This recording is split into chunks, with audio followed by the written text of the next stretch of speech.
You know what's really confusing? I just put my audio feed on your camera shot and your audio feed on my camera shot. I'm leaning to the side. I'm like, hold on. If I go over, this was put. It's where I'm over here. Did I screw that up somehow? Jesus Christ. Yeah. All right. That's staying in.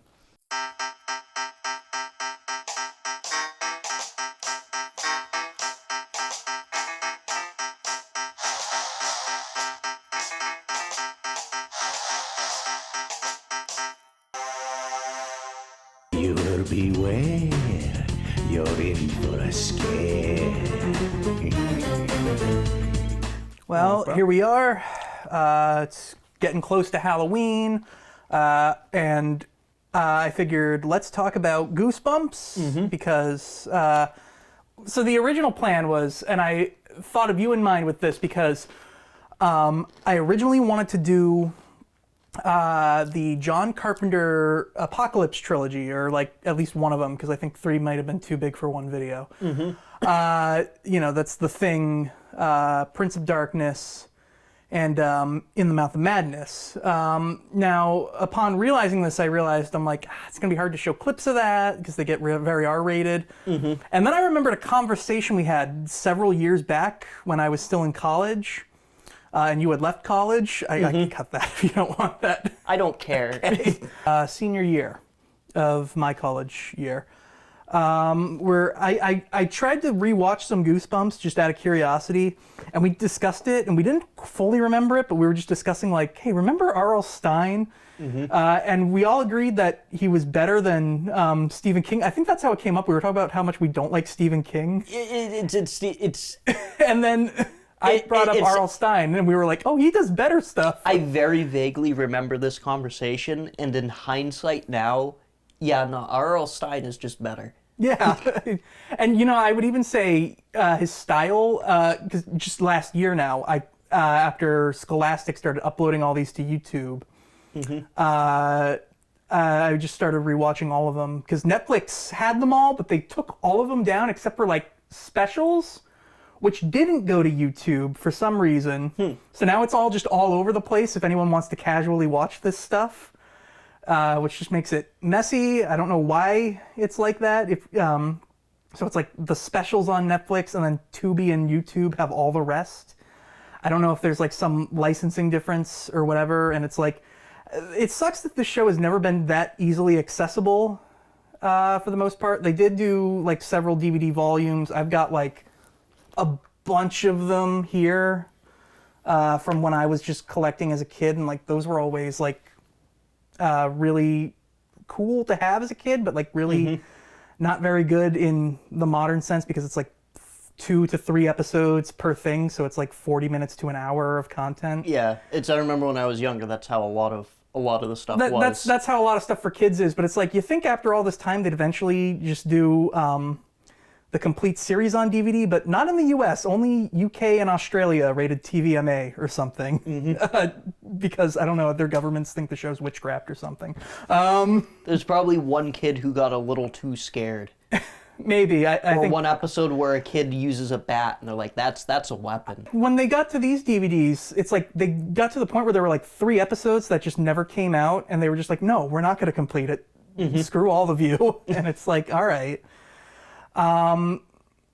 So it's unfortunate, and I really wanted to do this after watching through them all last year, because I think the show is just criminally underrated and not given the respect it deserves. So I really wanted to just give that show the respect it deserves today, which is what spawned this discussion. Because I always feel like YouTube, that's just like a cheap dumping ground. That's like, we don't care. We're just going to put it out and content farm for children. Yeah, it's the in only marathons. The only times I've seen it something like work on YouTube is when it's a show made by one person, or like an indie thing that's like growing. Yeah, you don't want to do that with like a big franchise. Like it's like this and Power Rangers. They're just like relegated to YouTube, not even like Netflix. Yeah, well, when it's a group project or something like that, then it just becomes a dumping ground. Yeah, stuff like that. So you watched the show as a kid? Yes, no, some of it? Sometimes. It was, if I remember correctly, we had DirecTV, and around some holidays, in particular around Halloween, we would get Cartoon Network for free for a couple of weeks. And in that span, we'd be able to see Goosebumps because they would be rerunning it. Goosebumps, the whole month of October. Premieres tomorrow night at 8. You're in for a scare. Here on Cartoon Network. And always October, yeah. And I had a set bedtime. And I have all younger siblings, so it was very strict with it. Okay. So I could stay up 15 minutes or 30 minutes after everyone else. So typically what I would end up watching was Goosebumps because everybody else watched Goosebumps. Right. And so I had to watch it too. And the only problem that came from that is whenever there was a two-parter, I never got to see part 2. Because of the strict bedtime? There's only a couple episode times where I got to see parts of part 2, and I think there's only 1 or 2 episodes where I saw all of it. Okay. Until now, where I rewatched the whole series. Except for season 4, you told me. Yeah, season 4 I skipped. I went on IMDb. I don't think there's a single episode above 6.5 or something. I'm surprised these even have all IMDb ratings for every No, episode. they do. Oh my God. They do. Some of them are kind of high, and some of them are kind of low, and then season 4 is all low. It's just not scary. That's the problem with season 4. Yeah, I didn't bother. They're fine episodes. It's not worth it. And importantly, I didn't know until doing this that there was a season 4. Okay. So it's I don't think they ever did reruns of season 4, at least when they were doing the Halloween specials. They did do that. They were just like, again, there's just not many of them is the big thing. Yeah, really. because they'd have to be done in pairs. Yeah. And I think there's 4 pairs in total. Correct. It's 4 or 3. 4? 4. There's 4. There's Okay. 3 original series books, 1 2000 series book. So then you compare the different slots where they're able to put in pairings of episodes, and it's like, why would you throw those course, ones yeah. in when you have others that are just better? So that's the interesting thing. Kicking this off before we really get into it, I have seen people discuss this as an adult again. I've just gotten into it just purely out of nostalgia. I was like, let's see how good this holds up. Mm-hmm. And I found out, obviously there's several fan communities of people who grew up with this stuff who are still passionately into it. A lot of people would say, especially just in the horror community in general, who do review stuff on YouTube, they would always kind of say it's the 2-parters that were really good because you could get more out of the book rather than condense it like a 1-parter. I say that to say I've got quite a lot of 1-parters in my list. I can't comment because I've never read any of the books. Okay, because I never cared. So that's another difference. I read a lot of the books as a kid, and I always had the strict rule of okay, you can see the TV episode or rent the DVD from the library once you've read the book adaptation first. And I was like, okay. I have a friend down south. I think they weren't allowed to watch the show, so they read the books. Okay. I think it was that. That makes But sense. I also think they just didn't have cable. Well, So I think that's the big factor. a lot of people's favorites I always notice on top list is always Haunted Mask or Night of the Living Dummy, stuff like that. And it's those didn't make my list. Okay, so I could talk about those two. Oh, But, good. Okay. I don't really remember I remember more of Haunted Mask 2 than Haunted Mask 1. Okay. And Haunted Mask 2 doesn't creep me out. And I will say with the dummy, because they reran that episode a lot, all the dummy episodes, and one of my younger sisters, she was terrified of Slappy. Yeah. And rewatching it, Slappy's not scary. He didn't scare me when I was little. Now he's just funny. So what did you think of Dad's song? That was your dad? Well, what a relief. I thought the cat got stuck in the dishwasher. See the appeal as a kid where it's there's the rude humor, which, Stein has always just kind of gravitated towards that because it's popular with kids. Which I like. He is a very consistent type of humor with his stuff. You really scared me when you played dead. You're acting now, right? He used to do comedy before he did horror. I didn't know that. He did, yeah. He wrote for a magazine, and he wrote a famous book that was full of gags to pull on your parents and make them angry and upset. It's How to Be Funny was what he wrote. He was I think that was in my elementary school library. How to Be Funny by Bob Stein. Yeah. Yes, that's what it was. And then eventually he started doing horror, and it was like, oh, okay, I can make a living with this. And he's still doing it to this day. God bless him. I went to his Twitter recently. Actually, it was like, again, a couple of years ago. Joe and I were looking at his Twitter out of curiosity. And I was like, oh no, is this going to ruin one of my childhood heroes? Just Was he in reading his character? Twitter? No, he's just a really wholesome old man who just posts like pictures of trick-or-treaters visiting his house dressed as like Goosebumps characters for Halloween and being like, look at all these wonderful people, and like he'll just promote his books and stuff, and he's just like, and that's when I remembered, oh right, he's Canadian. Yeah, I never realized how old he was until I started getting up there, rewatching these. yeah. He's the same age as my grandfather. These books are over 30 years old now, some of them, so you know, it's reached that point now. And then it's also like, as a kid, I can see like, you know, oh, the inanimate object's moving, or like something moved that it wasn't. And it's like, that's a fear that plays. But when you become a rational adult who doesn't think like that, you're just, oh, it's not scary. When you become a fully grown adult, you can just grab it by the ankle and whip its skull against the wall. Bash it against a wall. Even if it keeps coming alive, it's like, okay, what are you going to do to me, you know? But anyways, I think with that, we can get started. Let me just pull up my official list here. Okay. Yep. I guess we'll start with you then. What's your number 10? My number 10 is strained peas. Oh my god, you put that as... I would have put that in a top worst list, actually. Give it! Let go! Your history, big brother. So it's dumb. Okay. It's dumb, but it kind of works a little bit. For All me, right. in at least my opinion. It's a 20, if I remember correctly, it's basically a whole episode dedicated to a 30-second gag from a Rugrats dream. I think it's Angelica's dream or something where she has a little baby brother. Okay. And it's like tormenting her. So you're the new baby, huh? That's right. I'm the new baby. I'm the new baby, and you're the old baby, see? Right. And all the right. whole episode is kind of this little thing where you have the kid and you have this little brother. Yeah, so it's a little brother. It's your typical story of a little brother. He's getting a baby sister for the first time, and he's got the responsibility of now being a big brother. But then the baby starts like doing like weird possession stuff and like eating, devouring things whole with like bite marks or something. Like oh, mom and dad, the baby's a monster. I don't know who or what she is, but she's not my sister. She's out to get me, and I can prove it. The baby's being a really funny menace to the house, and the son is getting all the blame. It's Slappy. It's Slappy, but with like a real baby. It's the first Slappy episode. However, the difference. Well, that came out actually, I think, after all of the Slappy episodes. I know what it feels like to be caught in the middle. Nobody's listening to me. It's all Slappy's fault. Well, yeah, it's like it's in basic premise, most general. It's like the Slappy episode, Right.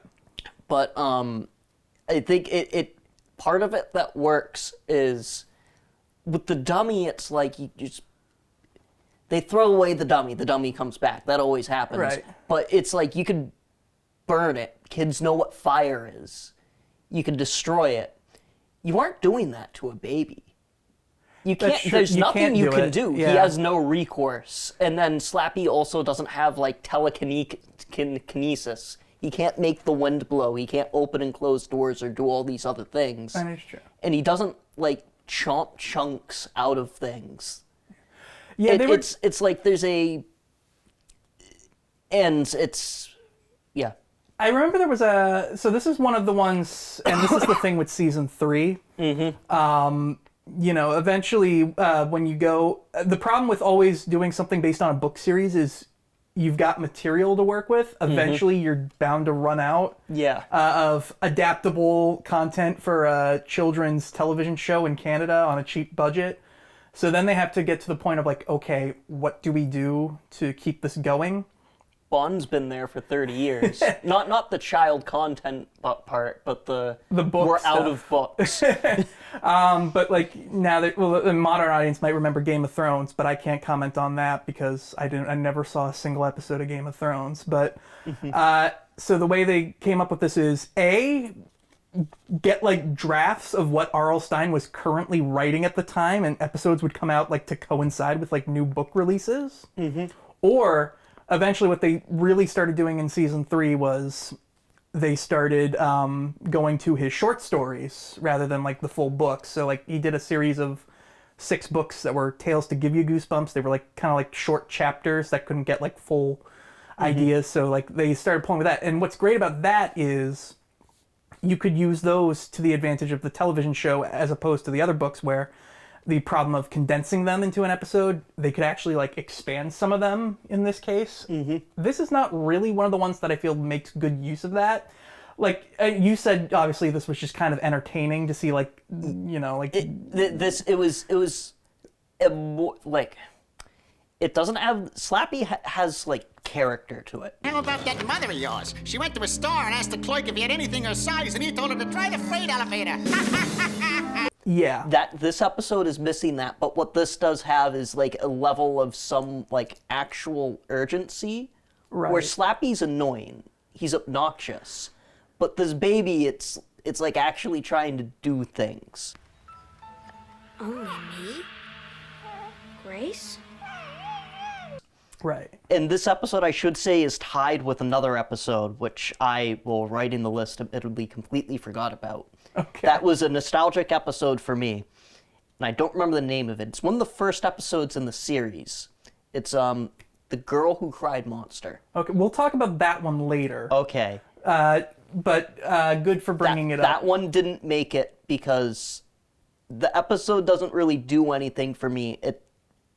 Except for details we'll get to later. Details we'll get to later. But this one just had a little bit more. My thing with strained peas, I think I'm just annoyed by the baby. And again, it's like, some stuff could entertain me, but that one is just like, it's just a dumb baby. You don't want that. And I actually think, I remember reading the short story for that one. That, because I did have like a compilation of like the first 3 volumes of those. So it was like 30 tales to give you goosebumps or whatever. And it was like, in the original story, I think it's like darker, where it's like the baby, for one thing, it doesn't talk, but it gets to the point where like it takes scissors and tries to like approach the older brother, and I'm like, ooh, that's, and they just don't do that. It's just like, it's just dumb antics where I'm like, I don't know. That one, I wasn't even thinking about that, and I don't have too much to say because I didn't rewatch it for this and take notes because I really think that's one of the worst episodes. I wasn't expecting you to pick that one. I could see, my problem with making this list was figuring out what was going to be at the bottom. Because so much of the stuff blends because it's like... Some of it, yeah. It's like some might have like a creepy thing, but then that's it, and nothing else in the episode entertains me. There are a few episodes that I found really entertaining. Not necessarily like they were good, but they were very entertaining to me, but... Those ones I tried to make sure they didn't end up in the list. Well, I guess now we'll go on to my number 10, which is Welcome to Dead House. Get away. Get up while you can. Get away. That one almost ended up on here. Okay. I think that was another one that almost ended up in the 10 spot. Okay, yeah, this was... But I just didn't... It wasn't as fresh in my brain. This one wasn't, like, my immediate reaction, but... Again, I made like a list of 20 and narrowed it down and like kind of rewatched them in preparation for this. And again, I watched that one. I'm like, oh, this one's, it's too good. It's got to jump up a couple spaces. I think I had it at number 12 originally for me. But no, so it made it to number 10. The reason I liked it is like, there's like some effective subtle scares. Like you see like, so basically the premise is a family's moving into a new house in a new city, new job opportunities, whatever, you know, typical, kids move into a new house place. I noticed a lot of these episodes, they're based on like deep kid traumas, like, you know, strained peas is like, the responsibility of becoming an older sibling and no longer getting all the attention. You know, Welcome to Dead House, moving into a new house with unfamiliar people and unfamiliar place, having to leave all your friends behind, all that stuff. Josh, do you know how lucky we are to have found this house? I don't care. I don't want to move. So new family moves into a new house. Weird things keep happening in the house. They're not sure what that's all about. And all the neighborhood kids act really weird and like creepy for no reason. Everyone's like super pale. Like they put in like this good makeup where like all the like kids and the adults too. Everything like they wear is like all desaturated in colorization, like whereas like the main family, they're all wearing like typical bright 90s colors and stuff. You know, like there's some vibrancy there. And it's like, you know, like things start going wrong in the house. There's like shadowy silhouettes moving across, like shadowy figures. Like there's like a creepy like demon lady who goes up to like one of the main characters in their sleep at one point. And I think like, you know, that's just kind of neat, all the little subtle stuff. And then like just like at the end, it's like just like having like a horde of zombies. Like, you know, they look terrifying, realistic. They've got all these like scabs and stuff. Which for whatever reason don't appear when they're like not pretending to be zombies. I guess they can just like retract those or something. Well, it's because the script said so. Because the script said so. I don't know. It doesn't make much sense. But you got like dark and spooky set design too, like the house and like all that stuff. Like the house they move into, even not just the neighborhood houses. It doesn't like, feel like a set. It's all shabby and like grotesque. Like it looks run down. Like they couldn't get a good deal on a house that's here. That's something but, like, the show does a very consistently good job at. And I can't tell if that's incidental because of the show's budget or if it's like, you know, but like they just might have had to have just shot in like the outback of Canada where everything's run down. I mean, there's that, and like, you know, like there's like a twist with like a wreath where it's like they think the wreath is bringing them bad luck, but like, you know, all the zombie people react weird to it, and then obviously that's just the protective charm. So then once they get rid of that, it's like the zombies like will like surround the house. Turns out like everyone died in the city in an accident, so now they're all like it was like a chemical factory accident. So now like they all died, and so like they now feed on the flesh of others. So like apparently they have it set up where like new families move into this house, and it's kind of like a slaughterhouse. The attempt is to like, you know, eat from their flesh, and then they become one of the community essentially, because like all the kids are saying, oh, we used to live in that house too at one point. Your room was my room. Your room? Before I died, they needed my blood to stay alive. We all move out. And like, is Sinister not Sinister? Sinners. Sinners. Is Sinners replacing Welcome to Dead yeah, House? there was like a weird slaughterhouse point in Sinners. Yeah, you know what else this reminded me of? You know the movie Troll 2? Oh my God! This is Troll 2, but actually good. Good morning. I am your neighbor. Oh, it's your friendly next door neighbor popping in with breakfast. Yes. Like it really is. It's like the community like trying to like eat these people alive. It was probably made like, for less money too. Probably made for less money. Yeah, no. I mean, it's good. It's also 40 minutes. That's the other thing. Yes. Yeah, no. Because there's no subplot where the family goes into town to look for stuff that just isn't there. Yeah. The other interesting thing about this episode too is I always like it when like the adults, like the parents, get in on it. Why didn't you tell us about this? It was 3 years ago. What about pollution? What if dangerous chemicals are still in the environment? That is a good thing that's going for this episode. Because then, like, you know, like that adds up more of a sense of vulnerability because the parents can't protect them, and they usually try to write the parents out by saying, "Oh, well, the parents don't believe them." That is but, like, one thing I don't think I took much into account in taking this list and making this list. When I was little, that aggravated me when the parents just wouldn't believe them. Yeah, no. I mean, it's like at first, of course, they don't, and they're just like, "No, you're just not used to it." And then they find the newspaper. They're like, they find out about the accident, and it's just like, were you going to tell us about this? This is really concerning. There might be chemicals, pollution, and then, you know, of course, eventually everything just twists on a dime, and like, you know, because it adds a real sense of danger because kids aren't dumb, and they recognize if even the adults are scared, then that's a real scary true. situation. And it's like, this is one of the few episodes that doesn't. And again, like it just helps that like again, like the monsters, the way they're. I mean, it's just people in makeup, but it's like again, it's like it's effective. Like they get like scabs and warts, and it's like. They're all dead definitively, and it's like they're trying to like. One's dressed as like the mayor. He's still the mayor. The idea that they've been like creepy and like targeting families, doing this for like years, and they're probably still gonna keep doing it after they've left. It's just like you know, it's like oh my god, you know, like it's scary, and it's like you know.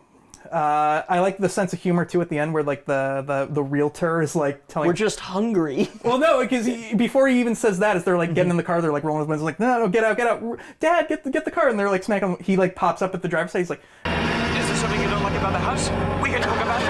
Probably getting ready to move in here. Sorry, you know, like, I'm sorry you're disappointed. Like, he's doing, like, the realtor spiel to him. Like, and he's still just like the other ones, but they're desperate. No, They're just- wait, yeah, they're really hungry. They get, like, very small bits of food at a time. And, like, you know, I like this imagery of Dark Falls. I like that everyone looks like they're industry people there, like, you know, construction workers. It's just good set design, good location, good imagery. The acting's good, too. I like the kids. R.L. Stine himself has actually said recently to, like, parents, like, hey, maybe don't start your kids off on this one. It's a little dark. This was the first ever Goosebumps book, actually. Oh, really? Yeah, so, like, 1992. He just started. And I remember there was actually more graphic stuff that happens in the book that didn't make it into the episode. And so he told kids, he's like, this one might be a little too scary. I was still figuring this out. I would have made it more funny if I could have gone back and did it. My friend down south talked about this was her favorite book. It is good, yeah.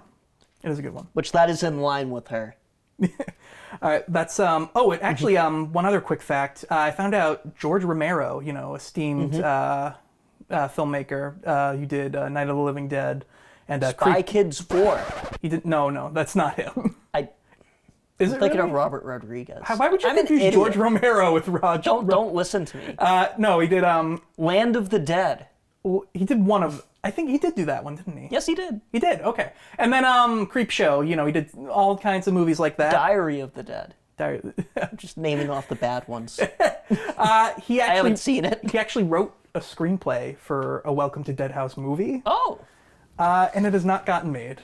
And unfortunately, he's dead. We could now, have George Romero do it. Not George Romero. George Romero's dead. Robert Rodriguez. God, no. Please don't. That's all I have to say about Welcome to Dead House. Number 9, what do you have, Alex? I have Say Cheese and Die. Oh, you moved to 9. Okay. You spoiled me and said this was top 5 originally. It was, and then I ended up reorganizing things. Okay, so this is another one. I considered it. It was number 10 until Welcome to Dead House came along and was like, no. So it's not, and part of why it's number 9, I never saw it when I was little, and it's one I would not have found very scary or creepy. It's intriguing. It's interesting. I would have felt cheated by the title because, spoiler, nobody dies. And, like, this is the book I always saw when I was little. I saw the cover, and there'd be the little, that's cool. the Polaroid, and, like, there's skeletons, and it's like, so you're telling me there's a camera, and it just kills you. And it's like that's called the gun. Concept. Exactly. Hey guys, check out my new camera.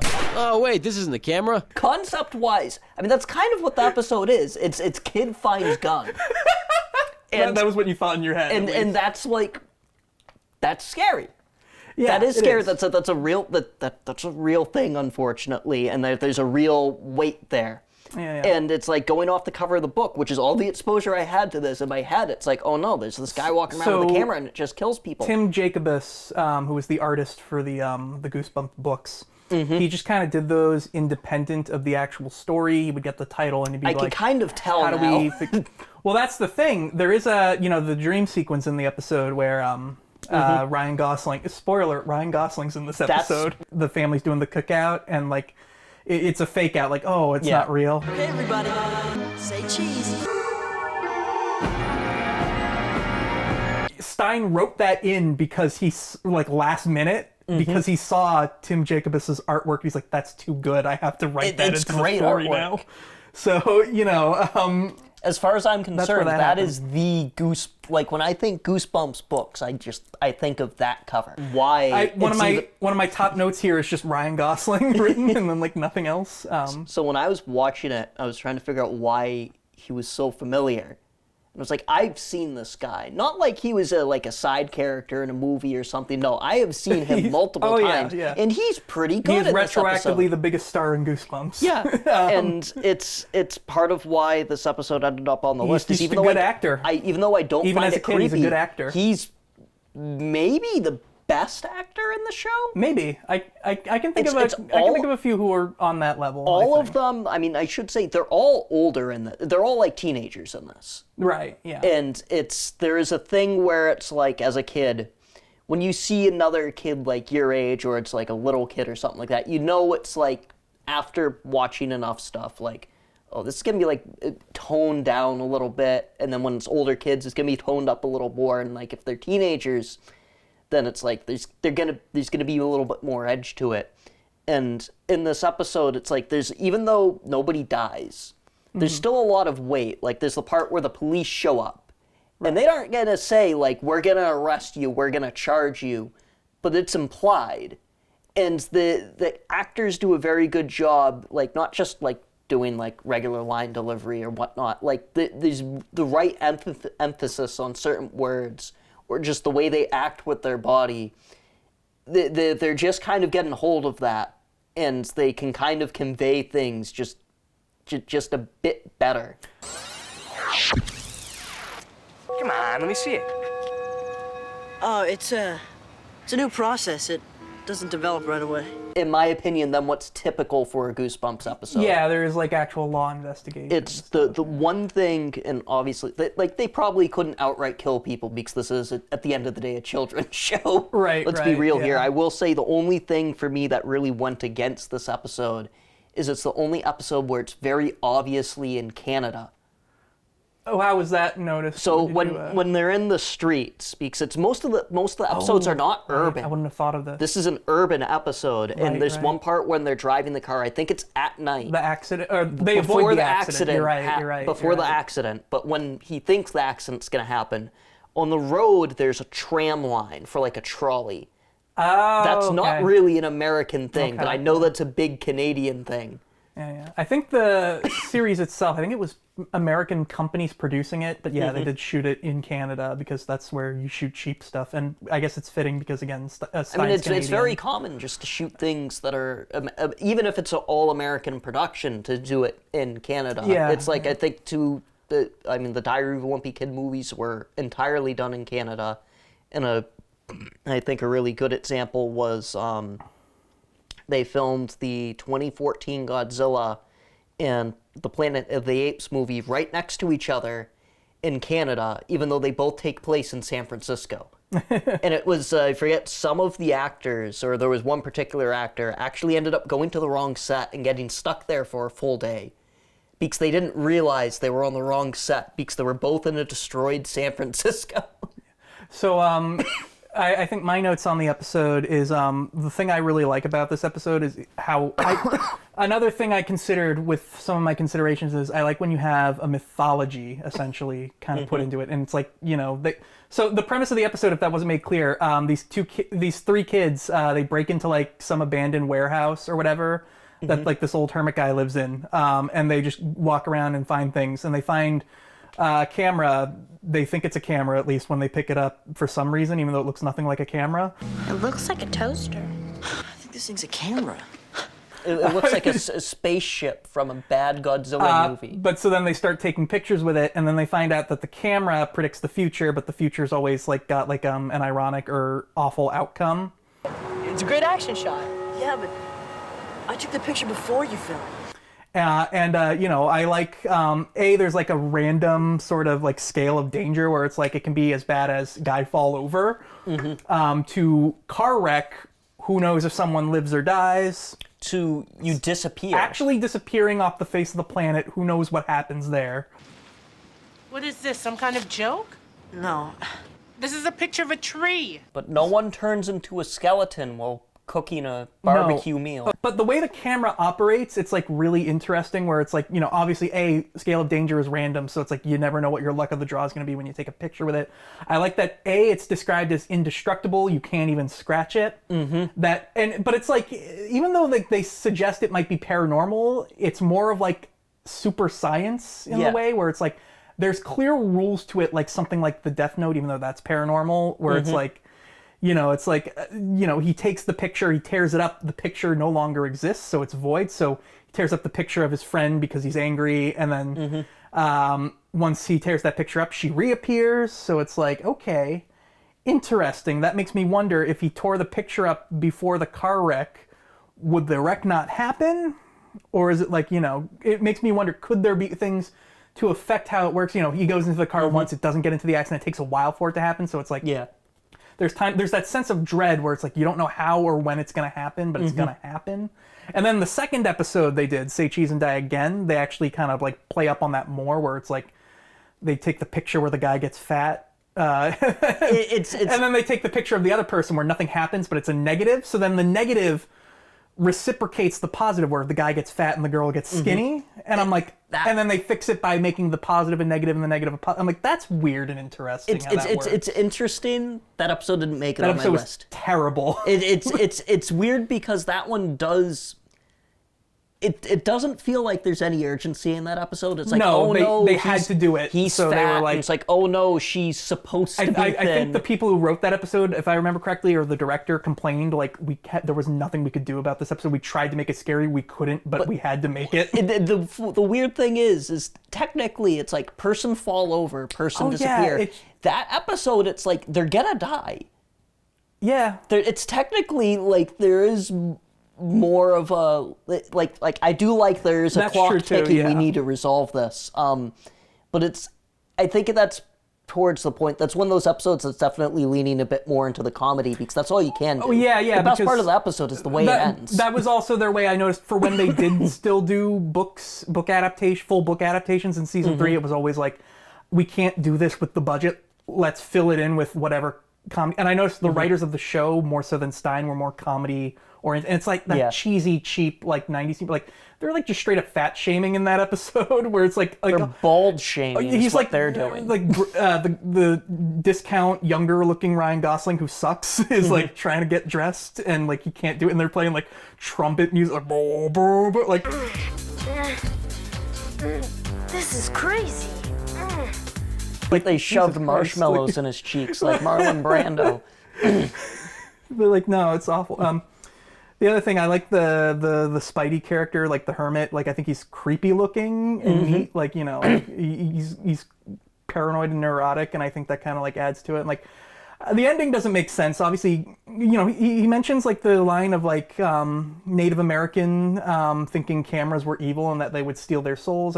Primitive tribes fear the camera. They believe that if it takes their picture, it will steal their soul. It's kind of clever with like his fate, where he gets sucked into the camera at the end. He actually dies in the book, believe it or not. Oh, so they censored that bit.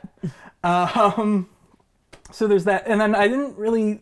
You know, Goosebumps always likes to end on like a little like, you know, stinger because, you know, as good horror rules go, you know, John Carpenter was good at this and Stein was good at it too. You don't end on a happy ending. You got to set up for like more impending doom later. So like, you know, they have that's a good. The two bully characters who were bullying the characters earlier, you know, they find the camera like, I knew they hid it in this old building, you know, like, so we see them take a picture and they go and look at it and they're like laughing at it, like snickering, and it's like we don't know what's in the picture, but then we see like Spidey like rise up behind them, and it's just like, what the fuck is he gonna do? That's a good contrast. He doesn't do anything. He was just like. That's a good contrast between how this episode ends and how the second episode ends. Where technically the second episode ends on a down note. Somebody does get affected by the camera, but it's karma. Really. He loses his hair. He's bald. Oh, how awful! He's bald.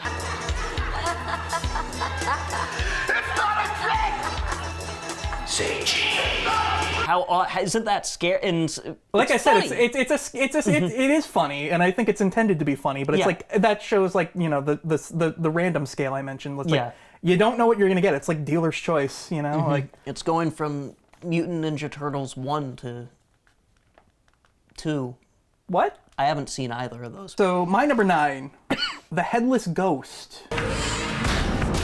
What were you expecting?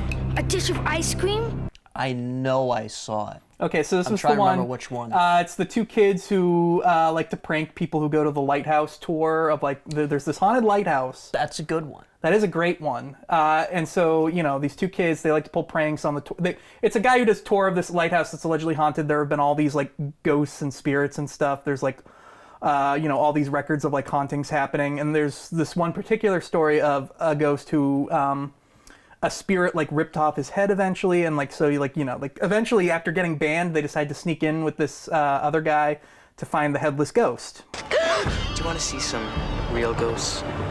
Who are you? My name's Seth. I'm Stephanie. So The reason I like this episode a lot is because, again, I already talked about just with Say Cheese and Die, I like the building of a mythology. This one very much reminded me of The Shining, where it's just this place where like dread looms throughout history, you know, like all these crazy, awful, like satanic things have happened. My nose itches like crazy. I'm sorry, I can't. All these awful things have happened in history, you know, and like they're all contained in this one place, and they all died in like their own ways, which was kind of neat too.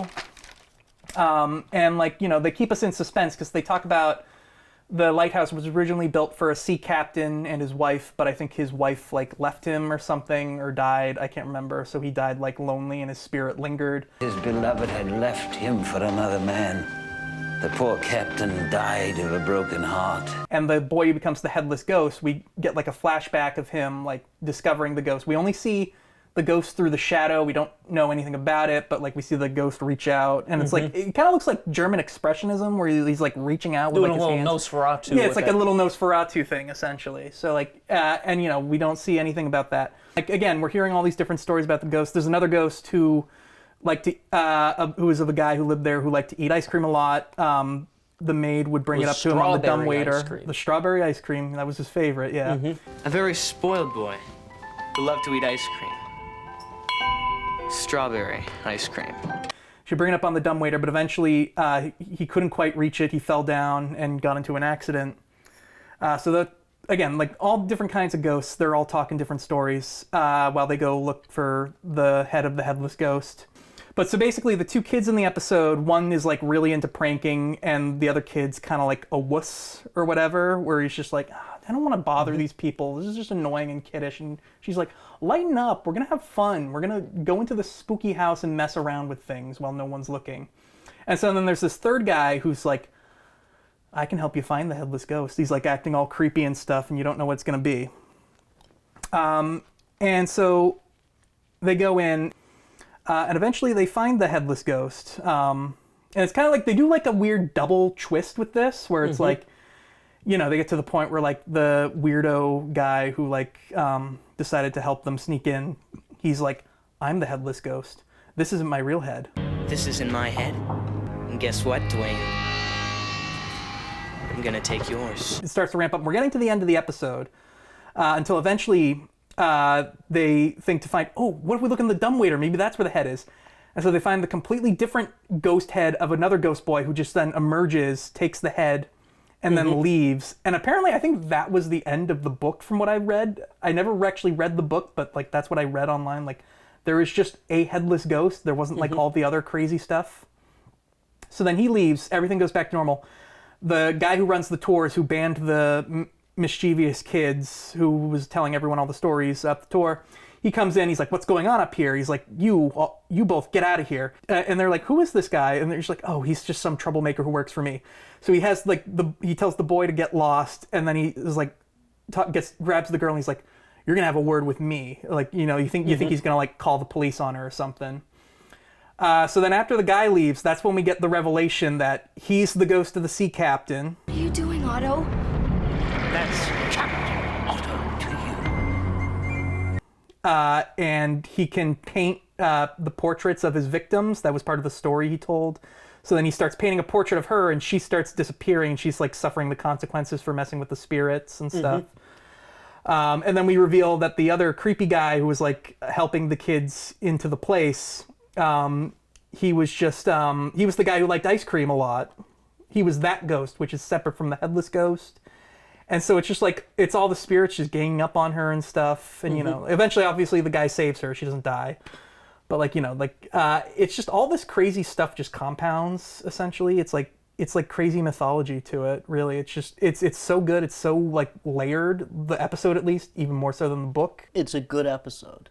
That's all I really have to say. It is one of the more fun episodes, but it still has, even though I wouldn't call it scary, it's fun, but it has the atmosphere. It's totally good. It still works. I thought of it more like a Scooby-Doo setup, where again it's like we got to solve the mystery of the headless ghost. So they, you know, they go and investigate, you know, whatever, and all this crazy stuff happens. My number 8 is a two-parter.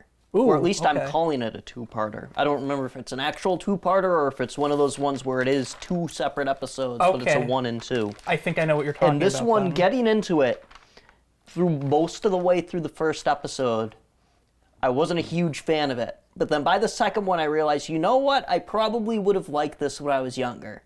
And this fits with it a little bit, even though it doesn't feel super Goosebumpsy. The Perfect School. Oh, okay. We'll get to that one later.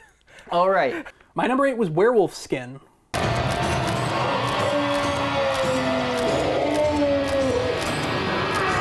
Is that in your list? No? No. No, okay.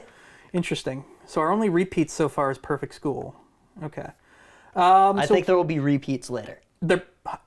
I'll be shocked if there isn't. I expected there to be like, maybe we talk about like 15 tops or something, but like, all right, so Werewolf Skin. So this one's interesting. This is actually one of the few episodes that never made it to DVD. They were like 1 or 2 DVDs away from getting like the complete series across like 20 something discs. But like, you know, it's like whatever. Werewolf Skin. I saw this once as a kid on like Cartoon Network. Again, I didn't record it or anything, so once I saw it, it was gone forever, and I was always waiting. I was like, when are they going to get to Werewolf Skin on these DVDs? They never did. And they never done complete series in the U.S. So it's like when I was a kid and I was waiting for the next season of Cat Scratch. Oh, when's it coming? When it you never came. You never know when your favorite kid's show is canceled. Oh no! Oops! I hope I didn't ruin that. The interesting thing about werewolves in this show, there were only 2 werewolf episodes. Again, Werewolf of Fever Swamp. I never really saw that one aside from think once as a there'd kid. be more werewolf ones because that's like that's a very obvious thing to do. It is, and I think they reused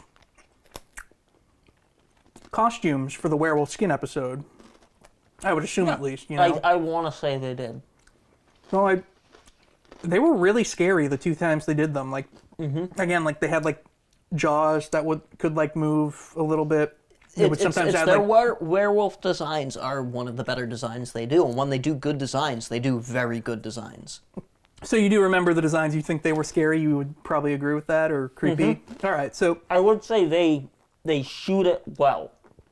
They didn't. You don't see a lot of it for a long time. They didn't do like a traditional. Well, that's the thing with Werewolf of Fever Swamp. That's a season 1 episode, and season 1 was always pretty much on the low end, cheap. Like they just did whatever was the cheapest ones to adapt. The werewolf only appears for like 1 scene at the end, pretty much. Werewolf skins, they're throughout. We're in season 3 at this point, so you know we're getting riskier with the material.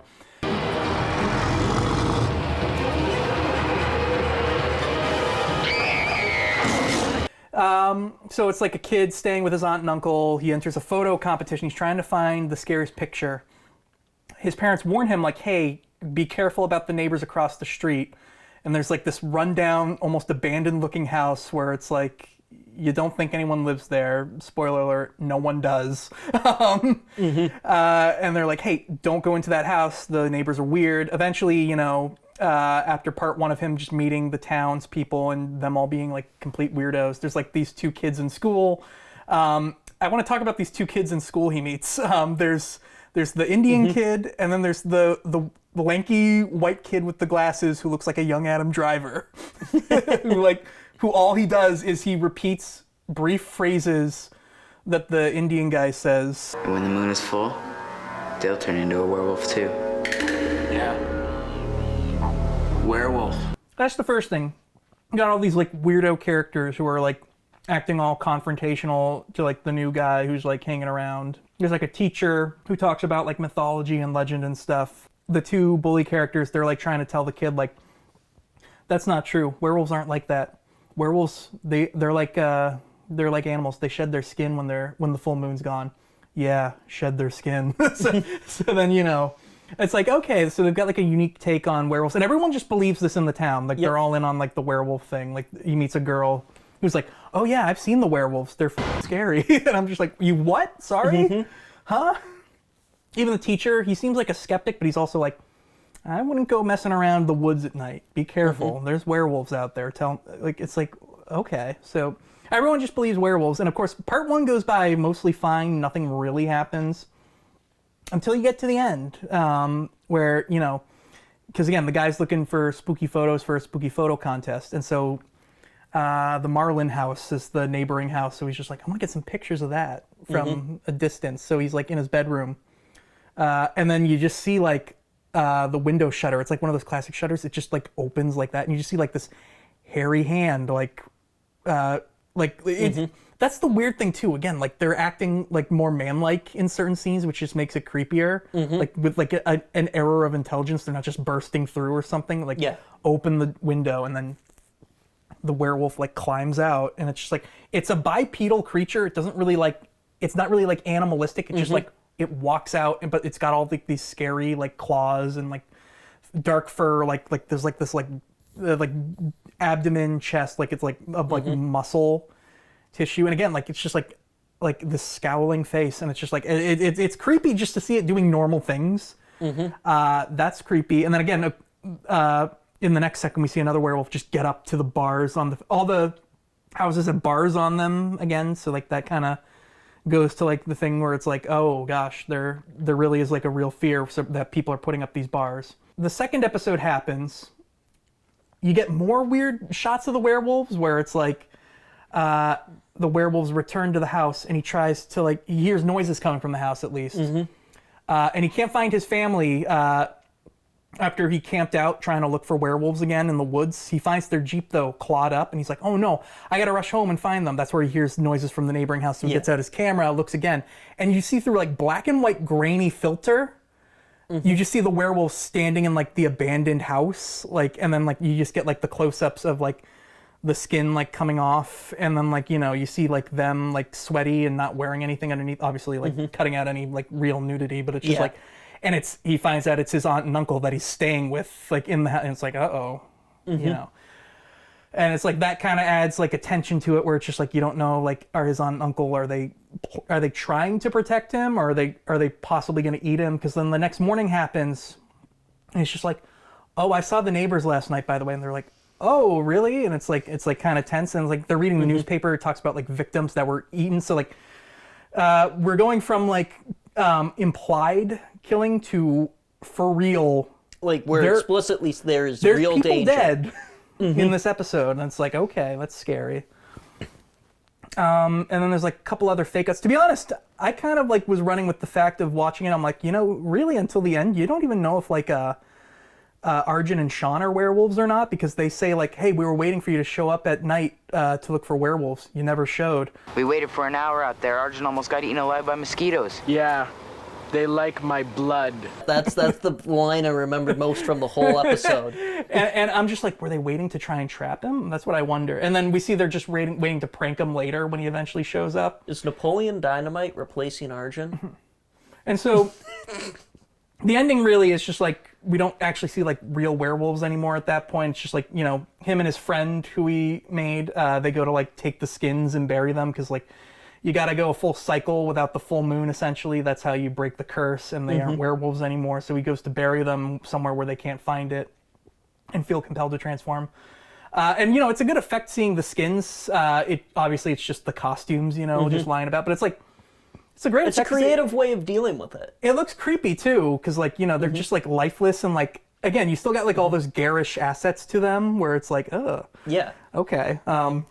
And it's like when the parents show up to try and like, because they're compelled to go towards the skin, you know, the arms are reaching up, and there's like all this weird like noise and like sound design where like there's like all this squealing, and then there's like odd moaning sounds coming from like the wolves. It's not like howling. It's like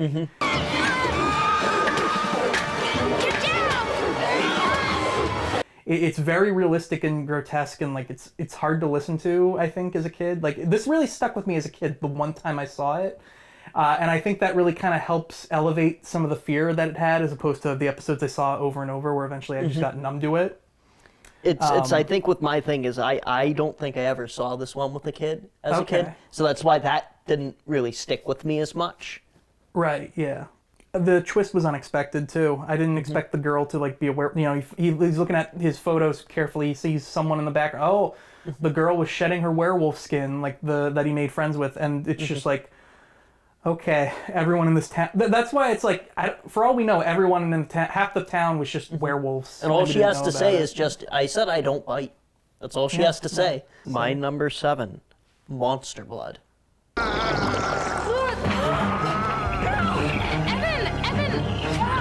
before we continue, is this Monster Blood just the first one or both episodes? This is first one. The first one, okay. That's one where, like, it technically is done out as a two-parter? That's one of those ones where it's a two-parter. I didn't count it as a two-parter because it didn't go Monster Blood 1, Monster Blood 2. Episode 2 is called More Monster Blood. Actually, if you look at the DVD for Monster Blood... I don't have the DVD. I only point this out because it's inconsistent. It's not the real but it does say Monster Blood 1 for the first Yeah, for some it's reason. Monster Blood 1 followed by More Monster Blood. Yeah, basically. So, you can tell how over the years these cases just got cheaper as they went along. It's like Monster Blood, it's just they had Nickelodeon green slime. Yeah. And there's Nickelodeon green slime and the crazy weird aunt's cabinet. Yeah. And it's don't go in the cabinet, don't go in there, and she's weird and you know there's something up there, and they go in there and there's the green slime. It's somewhere between Nickelodeon slime and Flubber. It's Flubber! You can turn into a ball and bounce it like Flubber, but then it's slimy because it's slime.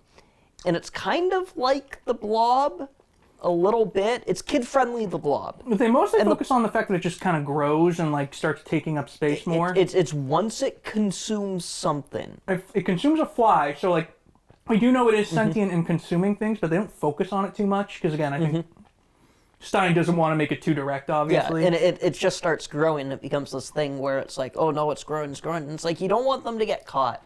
Because they didn't do anything out of malice or anything like that. And we don't know if the aunt is, like, evil or not. Yeah, so yeah. you don't want them to get caught. She comes across as kind of witchy, you know, she's got the cat and she plays all the bizarre music. And she has the Monster Blood. And she's got the Monster Blood. She's got, like, just like these weird jars of things in, like, a room. And it's just like, why was that room locked? And there's a part earlier in the episode where we see, like, the cabinet shaking. She's trying to, like, hold it back, but we don't know what it is. And you don't want them to get caught, and it's like the Monster Blood itself isn't really scary, but there is the general concept of we don't know what this thing is, and it's growing, and it's never going to stop growing. Yeah. And then we do get to eventually the climax at the end of the episode, where I think it was, her sister came out of it? Who was it? It was a witch that she met.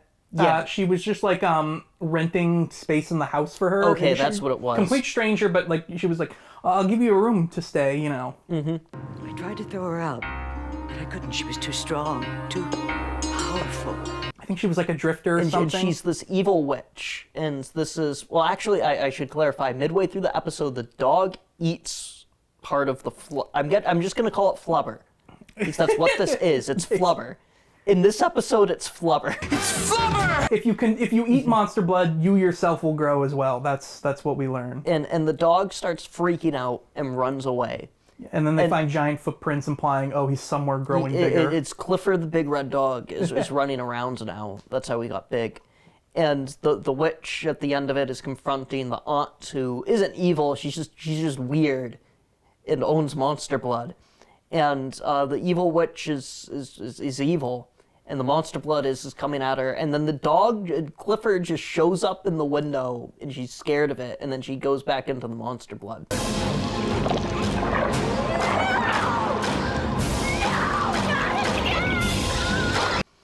And it's not, it's the little bit of this thing that's growing and growing and growing.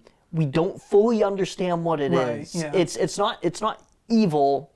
It's not good. It's just a real thing, and conventional means can't do anything about it. It's a little like the Thing as well. I almost feel too, where it's just like it's kind of like this all-consuming like form. Essentially, it has these intense. It's sentient enough that we know it wants to do things, but we never find out what they are.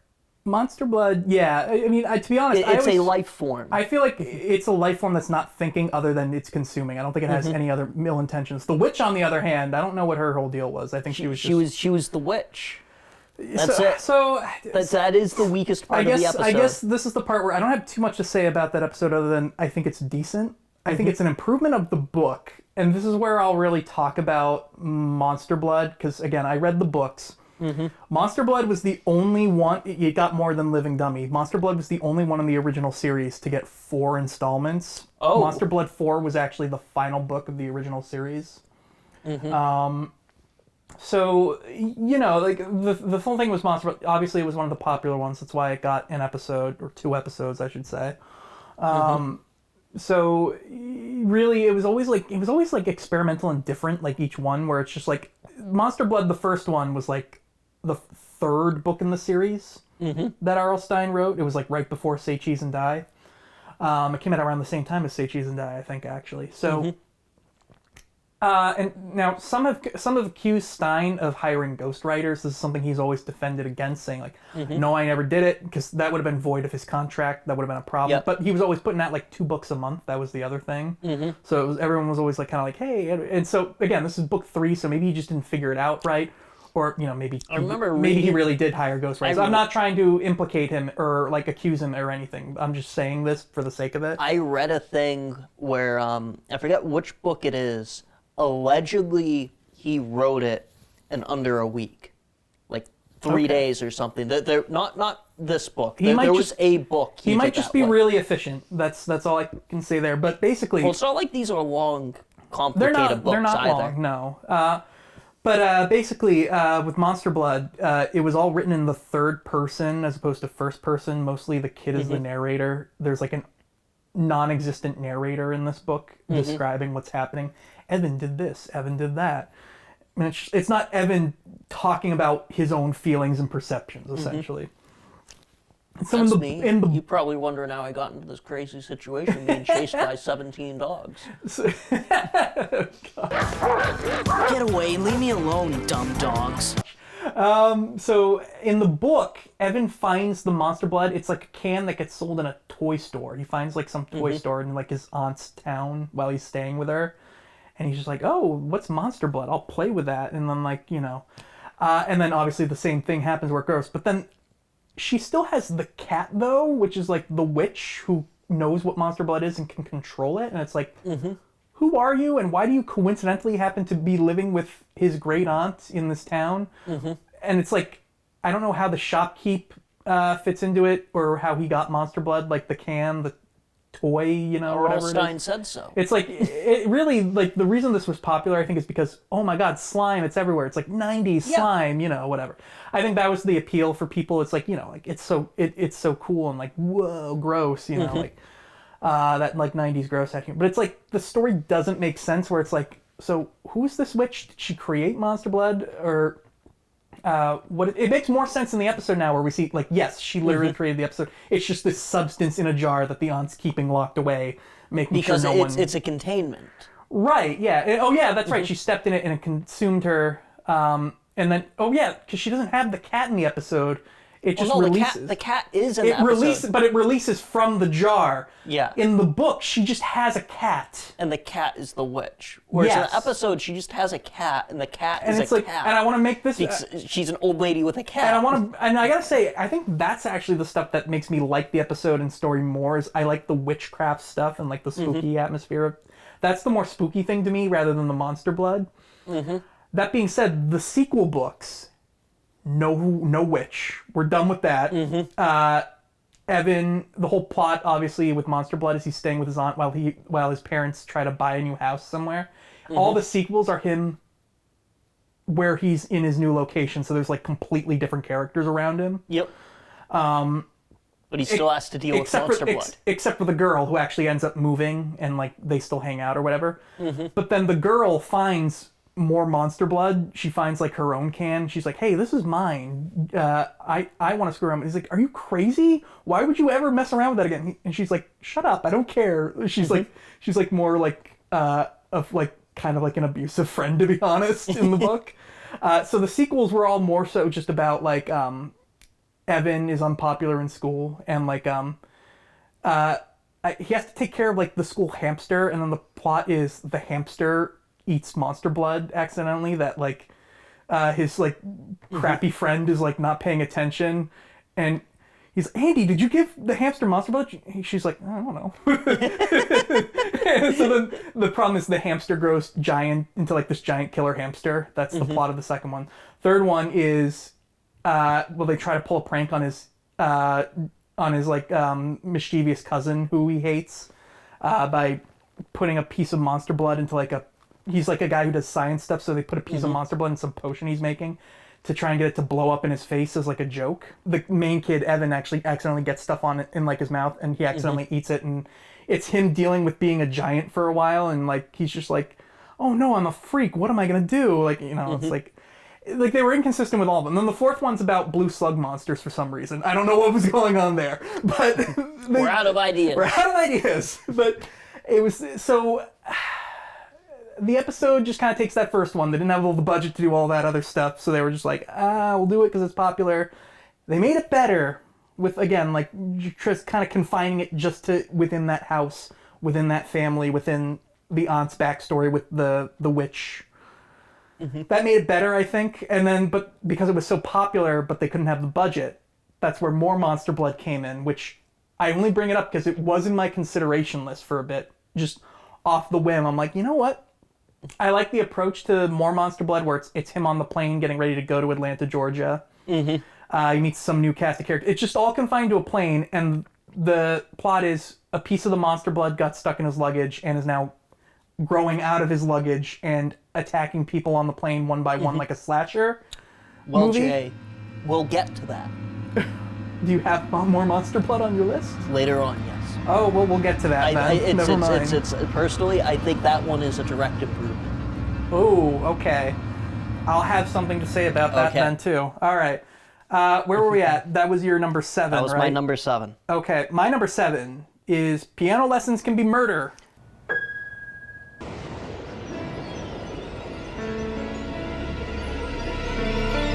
That is one of the, in my opinion, super goofy ones. Super goofy ones, okay. Super goofy ones. I didn't find it creepy. I found it, like, the ghost, the old lady ghost, the first few times when I was real little, that would have been a little creepy. You know what it is? There's obviously there's the makeup and the fact she has no hands, she's got like stubs, but like they had like a little distortion effect where she's kind of like when wavy. When she leans in, it's like that's... Yeah, like it's like, it's a little unreal in that sense. I think it speaks, I never saw it when I was younger. I only saw it when I was rewatching it for this, and it feels like there's definitely a bit of like a comedic element to it that's not like jokes, but like there's just this kind of slight tone to it. Well, again, or like, maybe that's just because I'm older. It's season 1. They were keeping it low budget and like kind of like low maintenance, you know, like they weren't going too over the top. But this is one where I really wish it was longer because I do think it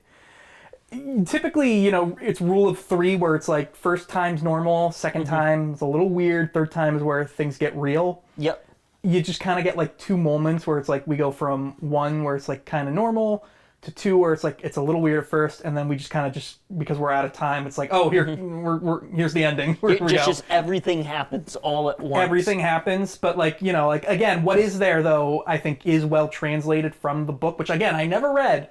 But I did do research on a lot of this, not just for this video, but just in general, because I'm like, I missed out on some of these books. Let me check out what happened in this one, because I really like this episode.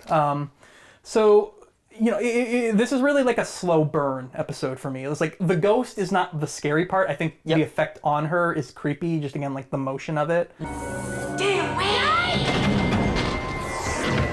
It's like a very cheap 90s effect, but it works for...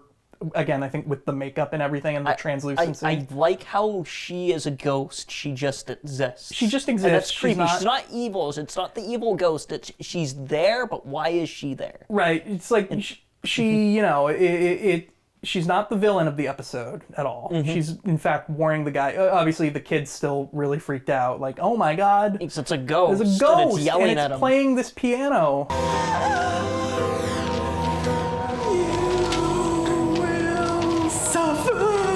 Well, that's what they established. The kid is like, he has no friends. He's got an overactive imagination. He's just like pretending he's like some Star Wars character or something, just going around making his own little adventures. And you know, And that kind of sets up the plot in motion where like he overhears his parents like, he's a little weird. He's got no friends. He's overactive in imagination. It's like that also helps the parents not believe him when things start to go awry. Where he's just like, I swear to you, this thing's real. I'm not making up. They don't believe him obviously because he's just known for this. And then what really gets him to go take piano lessons is, he meets a new girl in town who she seems kind of cool, and he's talking to her and he's just like, yeah, I've got this piano that's really creepy, and she's just like, oh yeah, you got the piano? I like to do music stuff. Maybe we could jam together. And he's just like, I'm gonna do piano lessons to appease my parents and also to, impress her. So then, he goes to the Shriek School, which is all fully automated. They've got like a genius tech guy who's like the janitor, who's like running everything. There's like robots that like clean the floor and stuff, which that's a nice twist where like you think like, what, because the ghost is warning him stay away from the Shriek School. You're thinking like, oh gosh, is there like an evil robot in there that's like, and then we find, oh no, it's the floor sweeper, and the janitor's very nice. He's like, oh, hang on, you're sorry, this is off limits. You trying to find the exit? It's up here. I'm sorry. Here. Are you looking for the front door? It's upstairs. He's very nice, and you got the piano instructor who's very like weird, but he seems very normal and he's like weird Santa Claus-y looking. That's actually how he's weirdo. That's actually how he's described in the book as Santa Claus. Like the kid's like, he was a little weird, but like he was very friendly. He actually almost kind of reminded me of Santa Claus, jolly and like happy, like. Ah, Mr. Hawkins. I'm Dr. Shriek. A little too jolly. A little something's off. Well, the first time you see him, it's like he's very hyper, like yes, Mr. whatever his name is, like welcome. We're going to begin your lessons. I know you can do good stuff, and like the lesson goes normal. Like the actor's really into it. He's really into it, and like you just get like, okay, he's just a really passionate learner. He's the best part of the episode. Today we will learn the C major scale. Watch me. And again, like the kid at home, he keeps getting more warnings from the ghost, and he's like, I don't know what's going on there. But then we get to the second time the episode's happening, and he's commenting on like the instructor's fingers, and he's just like, what's wrong with your fingers? Because like he's trying to like show him lessons. He's like, you didn't get it quite right. Watch this. He's getting. They're learning like the scales and stuff. Yep. And he's like looking at his fingers as he does it. He's like, oh, I'm afraid my fingers, they just aren't what they used to be. That's where you're like, okay, so is there some trauma here? What's going on? And then, again, the kid screws up again as he's like waiting and he keeps getting agitated when he screws up. And it's like, you think it's like, it's the strict teacher moment. And he's just like, sorry. He's like, no, that's all right. Keep going at it. And then the kid like, just kind of like casually like bites his nail at one point, and he's like, no, don't do that. Like, he's like screaming at him, and it comes out of nowhere. Stop that! Your hands are precious. Precious. That was like the second lesson in the book where it's like he gets progressively weirder as it goes along. That's missing from the episode where it's just like, because then it's like right after he does that, like he tries at it again, and the guy just like falls to the ground like this, and he's like, are you okay? And she's like, I'm fine.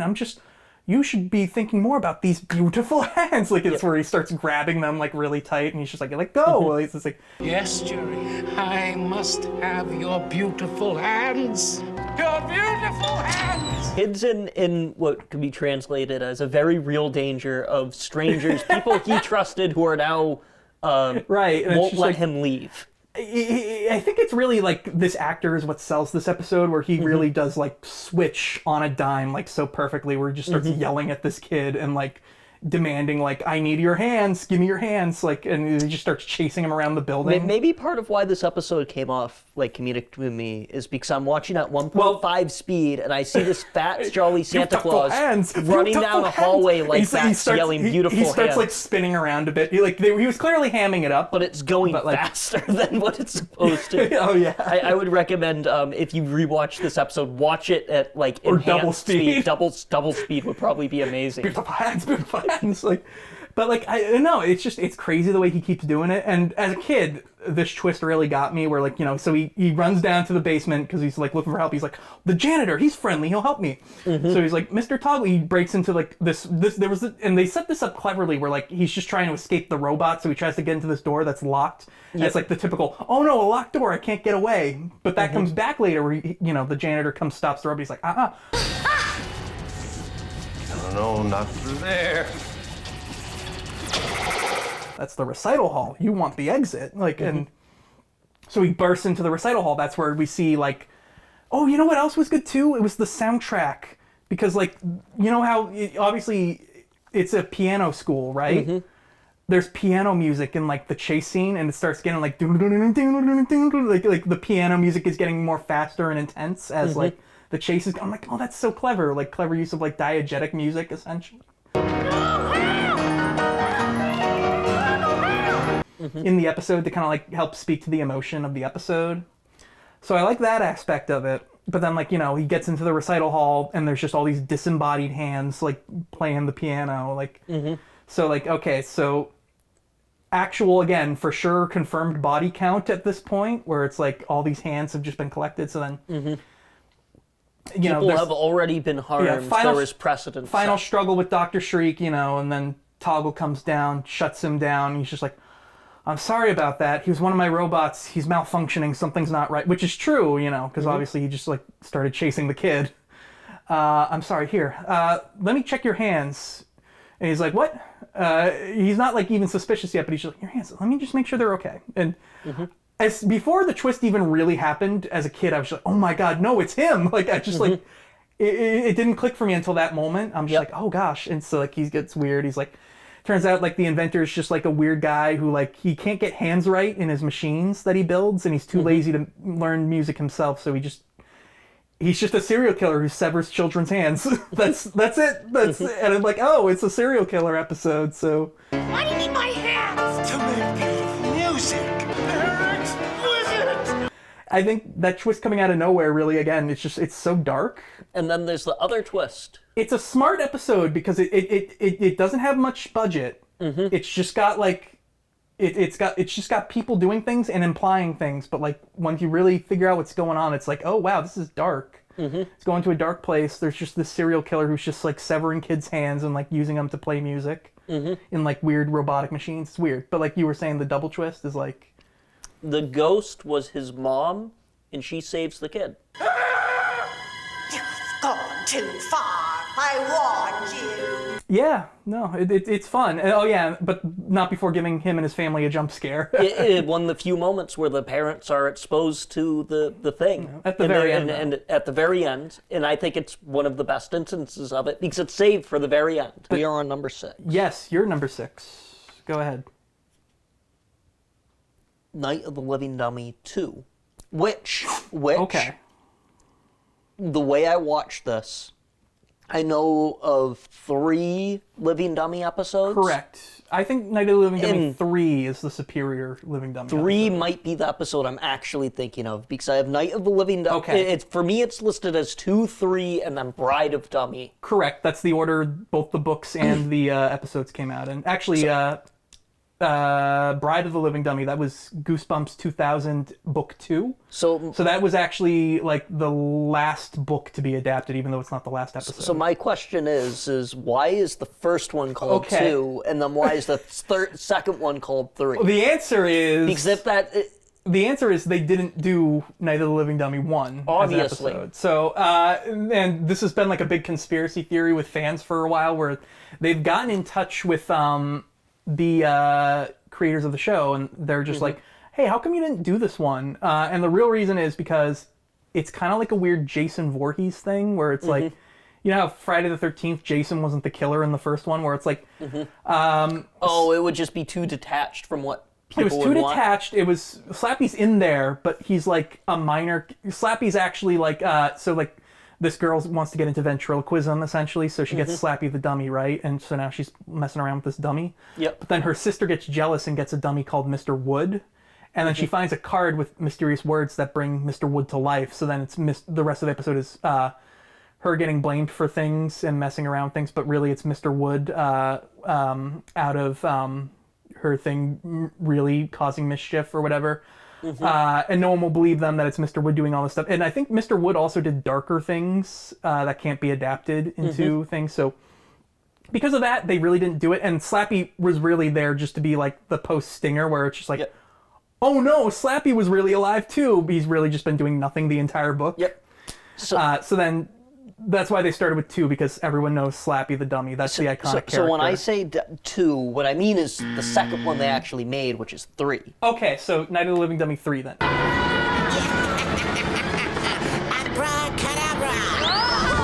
Okay, that's a okay episode. So that one is, so the thing is, I had a younger sister who was terrified of Slappy. Okay. And I think that was just a general thing with those types of dolls in general. I mean, again, dolls are creepy, you know? They just look creepy. It doesn't do anything for me. I think the first episode they do relies a little too heavily on that. Where Slappy, it's like, it's reliant on you already, it's thinking Slappy is creepy. Right.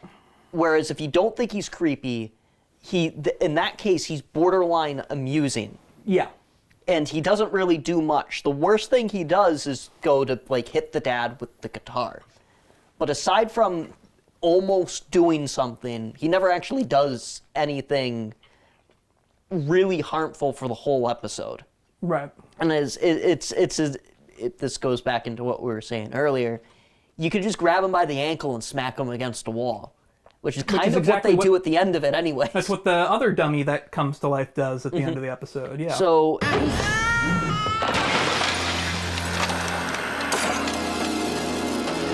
However, with the second Slappy episode... Night of the Living Dummy 3, just to clarify again.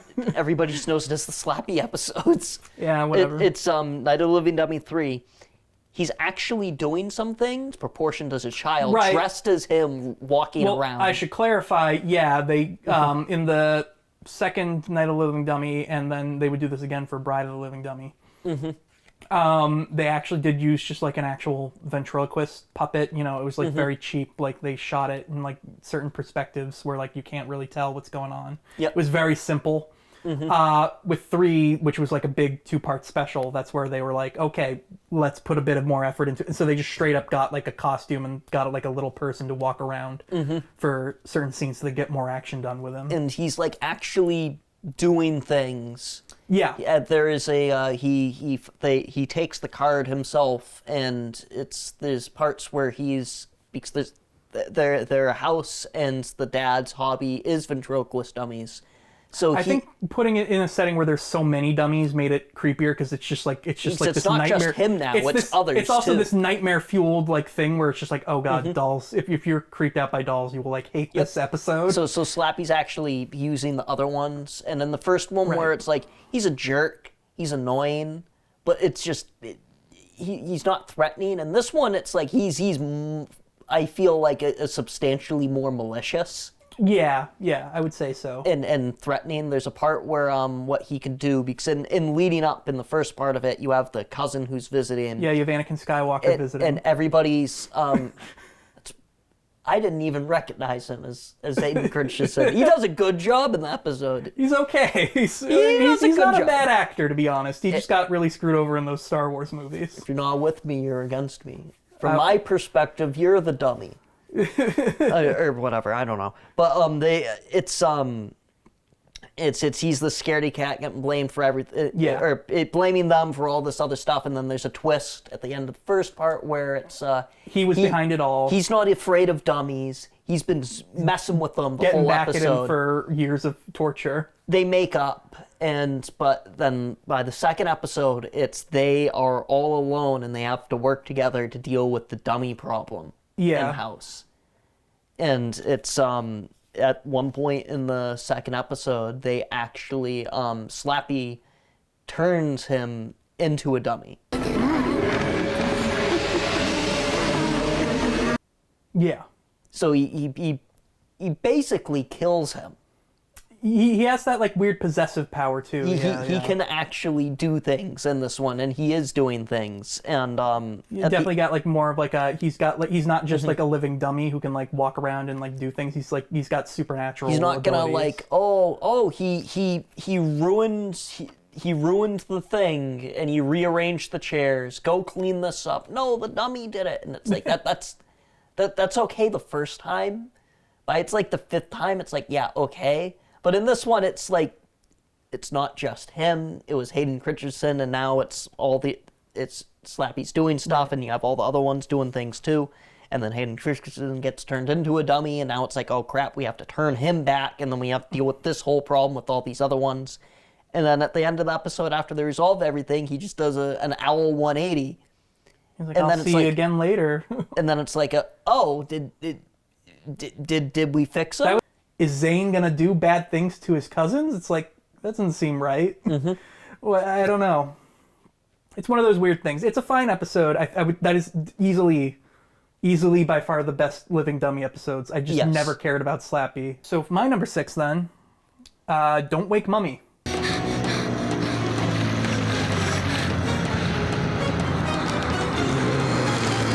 Do you remember that? Is that one? the Egypt one? No, this is the season 3 episode where the mummy's in the house.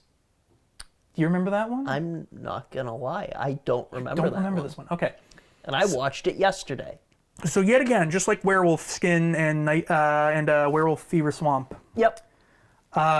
There were only 2 mummy episodes, although unlike the werewolf episodes, these were each only one-parters. You had Return of the Mummy in season 1. That's the one where they're in Egypt. That was another one actually where that's a sequel where they skipped over the first book. Because the first book deals with like the city of Egypt, and there's like a bigger like thriller plot where like the partner of like Uncle Ben or whatever, like he like tricks them all and like is like gonna like steal the mummy secret thing, whatever. I don't remember what the plot. I read the book a while ago, and I don't even think I remember reading the ending. I think I like forgot about it and forgot to read the ending. But I never read the sequel. But like this episode is taking one element from which is the kids had a little mummy hand in that episode where it was like, you know, it's supposed to be like a summoner or whatever. That was from the first book. That was the only thing I recognized from that episode. But like, you know, it's really just them looking through like, you know, a tomb in Egypt in a pyramid. We don't see much of like the city or anything. It's just them camped out in a tent and then them in the tomb. And then like at the end of the episode, that's where you get like, you know, there's a scene where they find the hidden tomb where there's the mummy. And then his sister, who's like a resurrected Egyptian princess, goddess. I don't know. I don't remember. I don't care. It's a kind of a boring episode, honestly. I just know she gets zapped by a thing and then dies and turns into a beetle. Yeah. And then the mummy goes away. No, the mummy doesn't go away. It like pretends to die, then it doesn't. It's like, oh nope, the mummy's still alive. And then, but then the place starts crumbling. So then they just escape after that one scene. It's just like a long monologue scene where the mummy just kind of shows up. He's creepy looking. He just doesn't do anything. Then we get Don't Wake Mummy in season 3. And this is another one where it's up so high for pure simplicity. This is literally just Halloween, but with a mummy.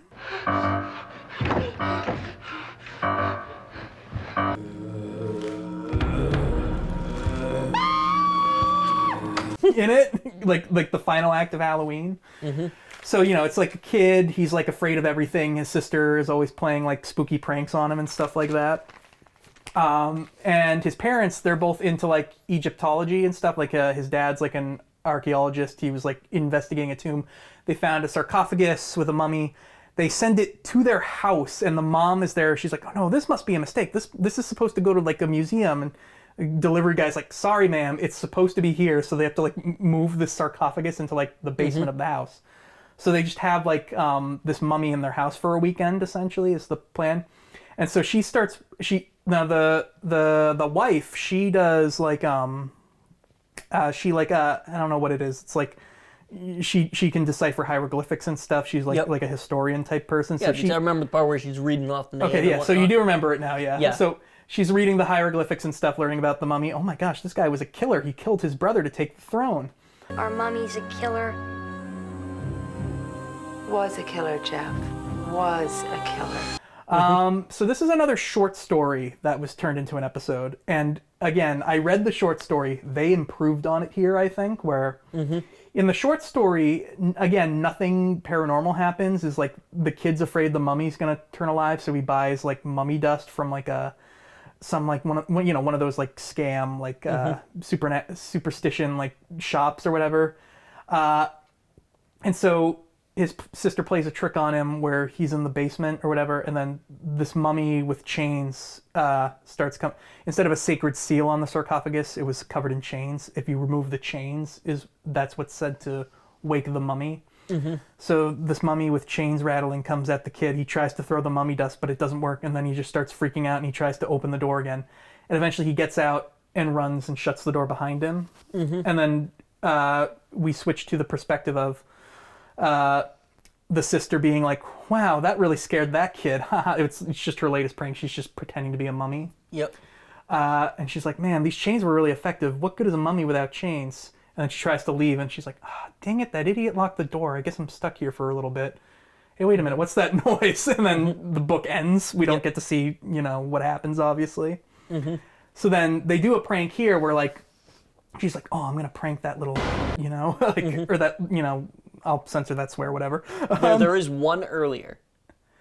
What? There's one swear earlier. Oh, I know. I'll find it. Okay.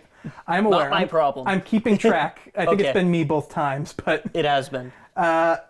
So, again, the sister does do the mummy prank. The mom is, like, furious. Like, no, stop doing that. Don't do it. And again, the mom gets involved, because then the next thing we get is the mummy actually does wake up. Because they do have an earlier scene where they do open to take a look at the mummy. Like, oh, my God, check out the mummy. Isn't he so gross? They're just trying to freak out the kid.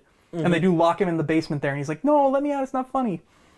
And then he kind of creeps back to the basement to try and find another way out, and he's like tiptoeing past the mummy. And as he's doing that, it just sits up, and it's like, I don't know. I think they're reusing the same costume again, but it's like, I don't know if it's the lighting that makes it different. It's so much scarier looking. Like, the face, literally, I would almost compare it, special effects wise, to Jason Voorhees and like Friday the 13th, like part 7 or something. Like, it looks really great. And there's like smoke coming out of like his mouth or whatever when he breathes, and it's just like, it's like a cold, dark, harsh lighting in the basement compared to like the tomb where there was like fire on the wall, so it's like got kind of a warm lighting effect to it.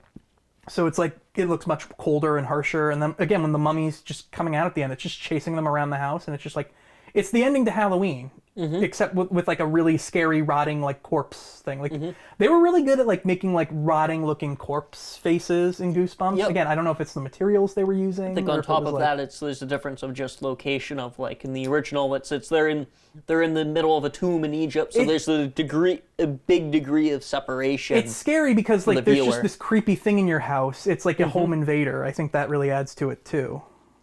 That's the other thing. It's simple. It's just really disturbing, like the way it looks, and like it freaked me out as a child. This was like one of the first episodes I ever saw, and I like watched it once, and I was like, I don't know if I want to watch that one again, but like it stuck with me, so that's why it's number 6 for me. Stay tuned for next time. What could our top 5 be? Will there be Cuckoo Clock of Doom?